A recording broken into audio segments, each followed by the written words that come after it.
Good evening, class 5. Today we will take your second chapter in English literature, that is poem, and it is a poem. The title of that poem is Wanderthirst. Actually, wanderthirst means what? Wander means roaming here and there, यहाँ वहाँ जाना, इधर उधर घूमना. And thirst का मतलब एक भूख होती है, एक प्यास होता है. तो एक्चुअली द पोएट यहाँ इस टाइटल को वांडर थर्स्ट क्यों रखा है?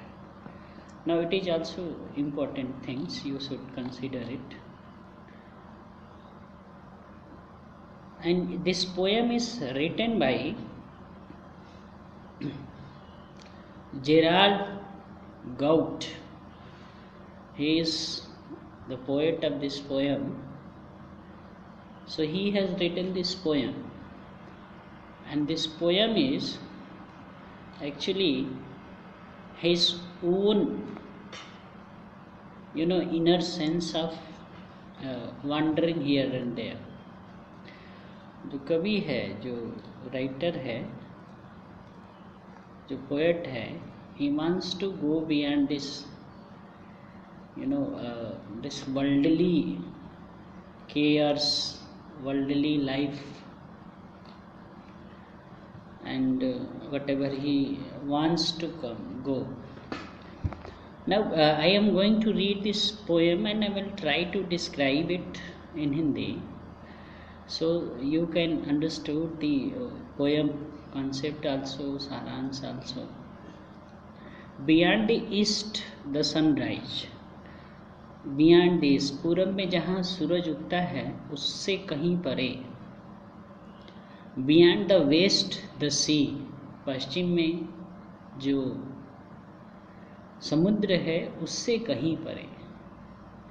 And east and west the wander thirst that will not let me be. अगर मैं पूर्व में और पूरब और पश्चिम में, पूर्व में जहाँ सूर्य निकलता है, पश्चिम में जहाँ समुद्र है, वहाँ भी घूम लूँ, वहाँ भी भ्रमण कराऊँ, मेरा जो मन है, जो इच्छा है, वो भरती नहीं है. It works in me like madness. ये जो थर्स्ट है, जो प्यास है, जो भूख है यहाँ वहाँ घूमने की, ये मेरे अंदर मुझे पागल बनाई रहती है. It works in me like madness, एकदम पागलपन है मेरे अंदर. Dear to bide me say goodbye. For the seas calls and the star calls and oh the call of sky. ये जो समुद्र है वो मुझे बुला रहा है, स्टार्स हैं वो मुझे बुलाते हैं, स्काई है वो मुझे बुलाती हैं, और मैं जो है कि आई एम वेरी थर्स्टी, मैं बड़ा ही प्यासा हूँ इन लोगों के यहाँ पास जाने को. I don't know what is this poet trying to do in his real life, but poetry में क्या है, आई थिंक दैट पोएट ये वर्डली दुनिया से, जो दुनिया के काम काज, मोह माया, ये जो है, इससे ऊपर उठ करके, छोड़ करके जाना चाहता है. वहाँ जाना चाहता है जहाँ मीन्स वहाँ सूर्य निकलता हो, पूर्व में जहाँ से सूर्य. अब ये आप मान लीजिए, देख लीजिए कि पूरब में सूर्य कहाँ निकलता है, कोई लिमिट है उसका? कोई लिमिट नहीं. तो beyond the east the sunrise, beyond the west the sea, and east and west the wander thirst that will not let me be. It works in me like madness, dear, to bide me say goodbye. For the sea calls and the star call, and oh the call of the sky.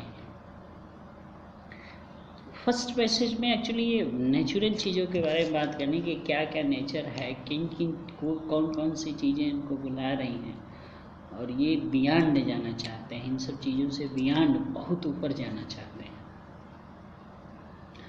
in the second stanza, I know where the I know not where the white road run.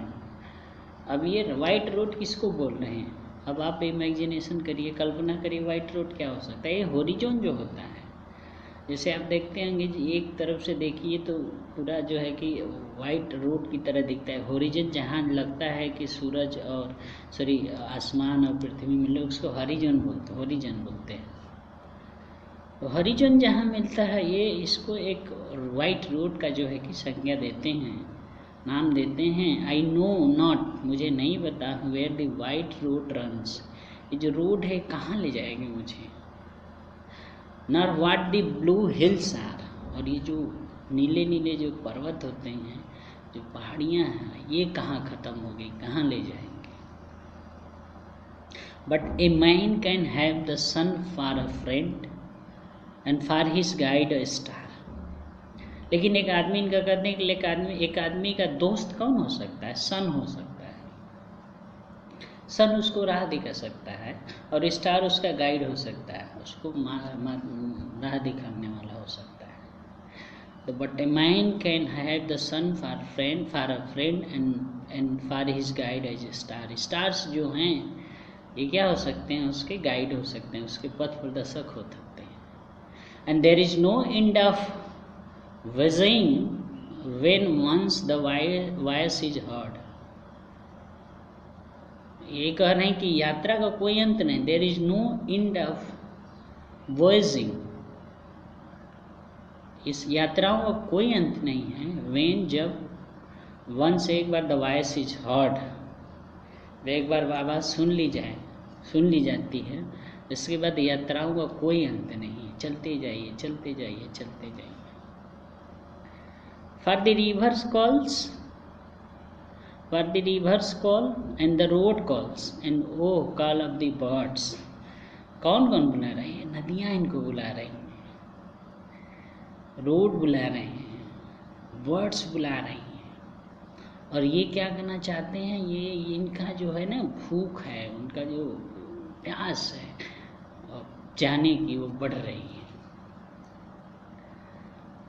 In the third stanza he writes, that is in last stanza of this poem, wander the long horizon lies।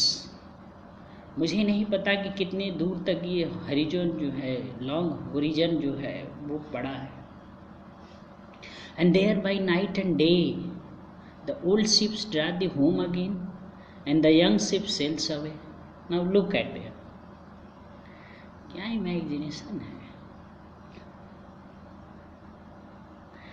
Ship in the sense ship draws to home again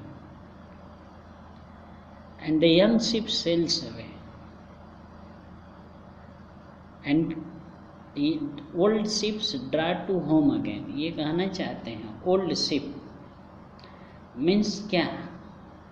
अब ये समुद्र को define करके, समुद्र को प्रासंगिक रूप से देख करके, ओल्ड शिप कहाँ चलेगी? समुद्र में।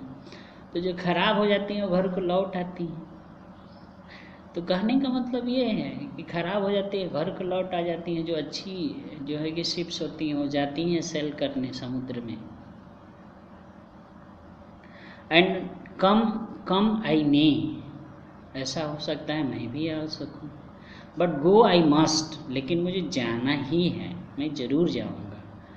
If men ask you why, अगर कोई तुमसे पूछता है कि बता क्यों वो चले गए हैं, तो you may put the blame of the stars.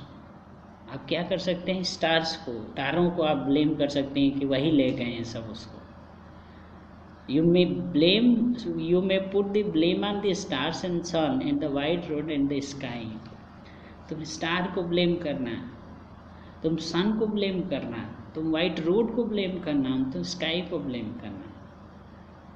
मैं जो है कि मैं जाना चाहता हूँ, लेकिन अगर कोई मुझे ये पूछे, कोई तुमसे ये पूछे, कोई आदमी तुमसे ये पूछे कि वो चले क्यों गए, तो बता देना कि ये उसको वो सन ले गया है, वो स्टार्स ले गए हैं, और रोड ले गया है, स्काई उसको बुला रहा तो चला गया।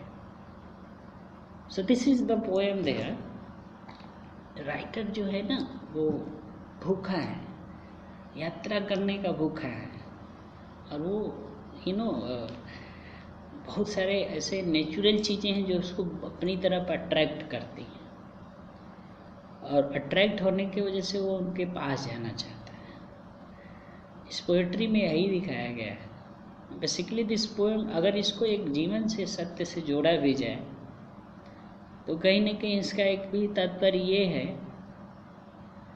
कि आदमी मीन्स भूखा है, हर चीज़ का भूखा है, हर चीज़ का प्यासा है, उसको हर चीज़ चाहिए।